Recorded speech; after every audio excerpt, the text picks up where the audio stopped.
எல்லோருக்கும் வணக்கம். நாங்க இன்றைய வீடியோவில் ரிட்டர்ன் ஆன் இன்வெஸ்ட்மென்ட் இந்த இண்டிகேட்டரை பற்றி பார்க்க போறோம். இது ROI என்று சொல்லுவோம். இந்த வீடியோ வந்து 6th லெசனை நாங்கள் பார்த்து கொண்டிருக்கிறோம். இந்த investment planning for renewable power generation என்ற சீரீஸின் 6th லெசனை இந்த ROI இண்டிகேட்டரை பற்றி பார்க்குறோம். இப்போ இந்த ROI இண்டிகேட்டர் என்னென்னு பார்ப்போம். So ROI return on investment very simple indicator. It's a crucial financial measure to evaluate an investment profitability. In the case of commercial solar, ROI play a crucial role in determining the viability of investment in solar system. So இது வந்து financial மெஷர்ஸில் very important ஒரு measurement ROI indicator. இந்த solar projects invest பண்ணுறதுக்கு இது வந்து இந்த project வயபிளா, இது வந்து சூட்டபிளா, ப்ராஃபிட்டபிளா இல்லையான்னு கண்டுபிடிக்கிறதுக்கு இந்த ROI யூஸ் பண்ணுறோம். Positive ROI highlights the investment profitability. Negative ROI implies that the investment is not generating enough return to cover the cost.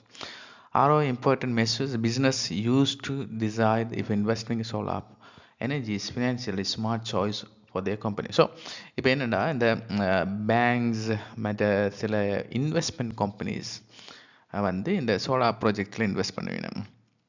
அப்போ இந்த இன்வெஸ்ட்மெண்ட் கம்பெனி இந்த மியூச்சுவல் ஃபண்டை வச்சு நிறைய இன்வெஸ்ட்மெண்ட் செய்வேன். இப்படி நிறைய பேங்கிங் செக்டர்ஸில் இந்த நிறைய ஆக்கள்கிட்ட காசை கலெக்ட் பண்ணி அதை சேவ் பண்ணி அதை நிறைய வேறு இன்வெஸ்ட்மெண்ட்டில் இன்வெஸ்ட் பண்ணி அதில் உள்ள ப்ராஃபிட்டை ஆக்களுக்கு சேவ் பண்ணணும். இப்படி நிறைய வித்தியாசமான கம்பெனிஸ் இருக்குது.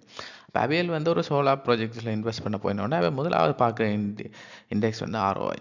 சிம்பிள். ஏன்னா இந்த இண்டெக்ஸுக்கு வந்து நீங்கள் வந்து இந்த இண்டெக்ஸ்லேருந்து டைம் வேல்யூ ஆஃப் மணி வராது, ப்ரெசன்ட் வேல்யூ, ஃப்யூச்சர் வேல்யூ இது ஒன்றுமே நாங்கள் பார்க்காம சிம்பிளாக ரிட்டர்ன் ஆன் இன்வெஸ்ட்மெண்ட் பார்ப்போம். நாங்கள் இது வந்து சிம்பிளாக எந்த ஒரு சிம்பிள் ஃபினான்ஷியல் அக்கௌண்டிங்கோ ஃபினான்ஸ் படித்தாக்கள் இது சிம்பிளாக இந்த ROIயை பார்த்துட்டு போயிடணும். அப்போ அதுதான் நாங்கள் படிக்கணும். இப்போ இதுக்கு ஈக்குவேஷன் என்னென்னா வந்து net income minus investment cost divide by investment cost into 100. So என்ன நடக்குதுன்னா இங்கே வர்ற profit divide by investment cost into 100. இப்போ இது சிம்பிள். ப்ராஃபிட்டை இன்வெஸ்ட்மெண்ட் காஸ்ட் டிவைட் பண்ணி 100 மட்டும்னா ROI கிடைக்கும். இது சிம்பிளாக நாங்கள் வந்து ஒரு சந்தையில் ஒரு காலம் ஒரு மரக்கறி வாங்கி விற்க எவ்வளோ லாபம் வருதுண்டேக்கா அதில் ஒரு ROI சொல்லுவோம், ரிட்டர்ன் ஆன் இன்வெஸ்ட்மெண்ட். 100 ரூபா இன்வெஸ்ட் பண்ணுறோம், 20 ரூபா லாபம் வருதுண்டா எங்களுக்கு 20% வந்து ரிட்டர்ன் ஆன் இன்வெஸ்ட்மெண்ட் சொல்லுவோம். அந்த விஷயம் தான் இது சிம்பிளாக நாங்கள் வந்து மென்டலி கால்குலேட் பண்ணலாம். இதுக்கு நிறைய ஃபார்முலாஸோ அல்ல வந்து எந்த இது தேவையில்லை ஆக்சுவலாக. இப்போ for example, suppose a business invest 10,000 in a project. After 3 years they yield 5,000 in profit. So 10,000 investment 3 இயர்ஸுக்கு அப்புறம் 5,000 ப்ராஃபிட் கிடைக்குது. So ROI after 3 years will be 5,000 divided by 10,000 become 50%. So 50% வந்து return on investment. So ROI often used in the context of stock market investment and in perhaps easy. So என்னடா இந்த stock market investment இந்த மாதிரி இடங்களில் ROI கூட use பண்ணுவோம். ஏன்னா stock மார்க்கெட்டில் நார்மலாக வந்து ஒரு ஷார்ட் டேர்மில் விற்றுக்கணும். ஒரு ஷேரை வாங்கி 1 இயரில் 2 இயர்ஸ்க்குள்ள அதை விற்று அதில் ஒரு ப்ராஃபிட்டை பார்த்துருக்கணும். சில ஃபியூ மந்த்ஸில் கூட விற்றுக்கணும்.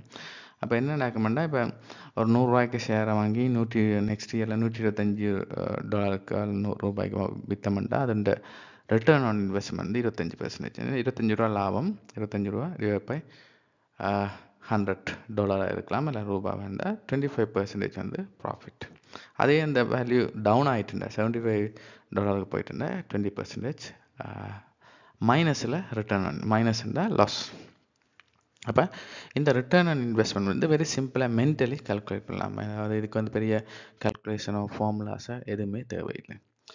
அப்போ இன்னும் ஒரு எக்ஸாம்பிளில், if you spend $20,000 on your solar panel system and it saves you $30,000 in energy bills over 25 years. So $1,200 per year. So return on investment would be 50%. So simple. நாங்கள் வந்து $20,000 இன்வெஸ்ட் பண்ணுறோம், $30,000 எனர்ஜி சேவிங் கிடைக்குது. அப்போ வந்து எங்களுக்கு profit வந்து $10,000 தான். இப்போ $10,000 ப்ராஃபிட் டிவைட் பை இன்வெஸ்ட்மெண்ட் $20,000 எங்களுக்கு 50% ROI கிடைக்குது. அப்போ இந்த சிம்பிளாக அந்த ROI வச்சுக்கொண்டே நிறைய டிசிஷன்ஸை மேக் பண்ணிடணும் இந்த ஃபினான்ஸ் இப்போ ரிட்டர்ன் இன்வெஸ்ட்மெண்ட் எக்ஸாம்பிள்ஸில் இப்போ ROI use to compare two investment which has same duration. அப்போ என்ன சொல்ல வந்து ROI வந்து ஒரு குட் இண்டிகேட்டர். இப்போ வந்து ரெண்டு ப்ராஜெக்ட் வந்து சேம் டியூரேஷன் உள்ள ரெண்டு ப்ராஜெக்ட் கம்பேர் பண்ணுறதுக்கு இட்ஸ் a குட் இண்டிகேட்டர். இப்போ ஃபார் எக்ஸாம்பிள் வந்து ப்ராஜெக்ட் A ப்ராஜெக்ட் B என்று வைப்போம். ரெண்டு ப்ராஜெக்ட்டுமே 3 years லைஃப் டைம், அதாவது 3 yearsல இந்த ப்ராஜெக்ட் முடிஞ்சிருமெண்டா இந்த ரெண்டு ப்ராஜெக்டையும் கம்பேர் பண்ணிக்க ஃபர்ஸ்ட் ப்ராஜெக்ட் இந்த ROI 50%, செகண்ட் ப்ராஜெக்ட் ROI 30%. நாங்கள் எப்பயுமே ப்ராஜெக்ட் ஏயை அதை ஃபர்ஸ்ட் ப்ராஜெக்டை சூஸ் பண்ணுவோம். சிம்பிள். ஆனால் இப்போ வந்து டியூரேஷன் வந்து சப்போஸ் ப்ராஜெக்ட் ஏக்கு வந்து 3 years டியூரேஷன், ப்ராஜெக்ட் பிக்கு வந்து 5 years டியூரேஷன் இருந்தால் இந்த ROI வச்சுக்கொண்டு இந்த ரெண்டையும் கம்பேர் பண்ணுறது மிக கஷ்டம். அது வந்து கிட்டத்தட்ட முடியாத காரியம். அதுக்கு வந்து வேறு ஒரு ஃபினான்ஷியல் ஹெல்ப்பை நாங்கள் எடுக்கணும். இப்போ இது எக்ஸாம்பிள் இங்கே தரப்பட்டிருக்கு. If suppose John invested $1,000 in slice pizza in 2020 and sold the share for a total of $1,200 1 year later. So ஒரு வருஷத்துக்கு பிறகு வந்து $200 ப்ராஃபிட்டோட இதை சேல்ஸ் பண்ணுறேன்.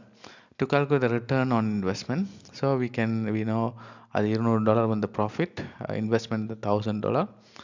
So it become 20% of return ROI, return on investment.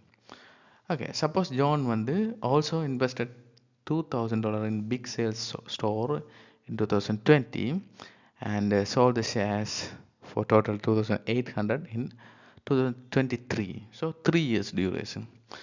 ROI வந்து இதில் வந்து 40% ROI கிடைக்குது. இப்போ என்ன இஷ்யூண்டா, ஃபர்ஸ்ட் ப்ராஜெக்டில் 20% ROI கிடைக்குது, அது வந்து 1 year டியூரேஷன். செகண்ட் ப்ராஜெக்ட், இதை ப்ராஜெக்ட் ரெண்டு வச்சுக்கொள்வோம். ப்ராஜெக்டில் அதை ஷேர்ஸ் வாங்கி விற்கிறது. செகண்ட் ப்ராஜெக்டில் 40% ROI கிடைக்குது, ROI டபுள், ஆனால் டியூரேஷன் வந்து triple, 3 years duration.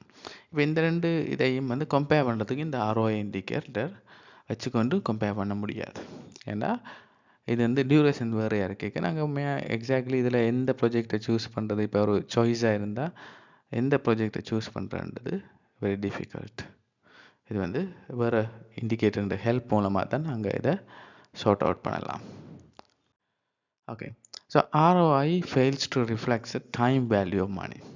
For instance, it can be difficult to meaningfully compare ROI because some investment will take longer to generate profit than others. So நாங்கள் முதலே சொன்ன மாதிரி இந்த ROIன்றது டைம் வேல்யூ மணியை consider பண்ணாது. அப்படின்னா இப்போ வந்து ஒரு 2 ப்ராஜெக்ட் சேம் டியூரேஷன், அதுவும் கொஞ்சம் டியூரேஷன் 2-3 years இருந்தால் ஓகே, நாங்கள் வந்து ROI நம்பிட்டு இன்வெஸ்ட்மெண்ட்டில் போகலாம். ஏனெண்டா இதுக்கு ரீசன் வந்து இப்போ ஸ்டேபிளான எக்கனாமி, அந்த இப்போ அமெரிக்கா, கனடா, ஆஸ்திரேலியா இந்த மாதிரி நாடுகளில் கரன்சி டிப்ரிசியேஷன் ஒரு 1-2% தான் இருக்கும், வெரி லோவாக இருக்கும். சில நாடுகளில் 1%, ஈவன் நான் கேள்விப்பட்டேன் சுவிட்சர்லாந்தில் அது வந்து 0.34%, வெரி வெரி லோ.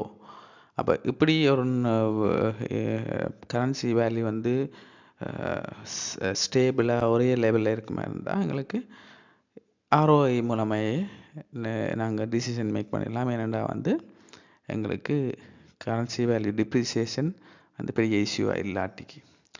ஆனால் இப்போ வந்து டியூரேஷன் லாங்காக இருந்தால், பட் 5 years 10 years ப்ராஜெக்டாக இருந்தால் என்ன நடக்குமெண்டா, ஈவன் கரன்சி வேல்யூ டிப்ரிசியேஷன் 1-2% இருந்தால் கூட 10 year டிப்ரிசியேஷன் ஆகிக்கொண்டே போய்க்கு எங்களுக்கு அந்த கரன்சி டோட்டல் நெட் டிப்ரிசியேஷன் வந்து கூட இருக்கும். அப்போ வந்து நாங்கள் வந்து ப்ரெசன்ட் வேல்யூ டெக்னிக்கை கட்டாயம் யூஸ் பண்ணுவோம். அப்போ சிம்பிளாக சொல்லப்போனால் ROI எப்போ சூட்டபிள்ண்டா 2-3 years டியூரேஷன் இருக்கணும் project. At the same time the discount rate, அதாவது என்ன சொல்லணும்னா கரன்சி வேல்யூ டிப்ரிசியேஷன் வந்து லோவாக இருக்கணும், 1-2% இருக்கணும். அப்போ ஒரு அமெரிக்காவில் நீங்கள் ஒரு ப்ராஜெக்ட் செய்கிறீங்க, ப்ராஜெக்ட் டியூரேஷன் 3 years இருந்தால் நீங்கள் ROI வச்சுக்கொண்டே டிசிஷன் மேக் பண்ணலாம். அதில் ஒரு சிங்கப்பூரில் ஒரு பிஸ்னஸ் செய்கிறீங்க, உங்களோட டியூரேஷன் வந்து ஒரு 3-4 years தான் இருக்குது ப்ராஜெக்ட் டியூரேஷன். அண்டா நீங்கள் வந்து ROI அண்ட் இண்டிகேட்டரை வச்சுக்கொண்டே நாங்கள் டிசிஷன் மேக் பண்ணிக்கொள்ளலாம். அப்போ இதான் இந்த வீடியோண்ட சம்மரிக்கு வந்துட்டோம். Thank you very much. இந்த யூடியூப் சேனலை சப்ஸ்கிரைப் பண்ணுங்கள், உங்களோட ஃப்ரெண்ட்ஸுக்கு ஷேர் பண்ணுங்கள். அப்படி ஷேர் பண்ணிக்கான் நாம் அதை தொடர்ந்து எனக்கு ஒரு என்கரேஜ்மெண்ட் கிடைக்கும், தொடர்ந்து வீடியோஸை உங்களுக்கு ப்ரொடியூஸ் பண்ணலாம். Thank you very much. நெக்ஸ்ட் வீடியோவில் பார்ப்போம்.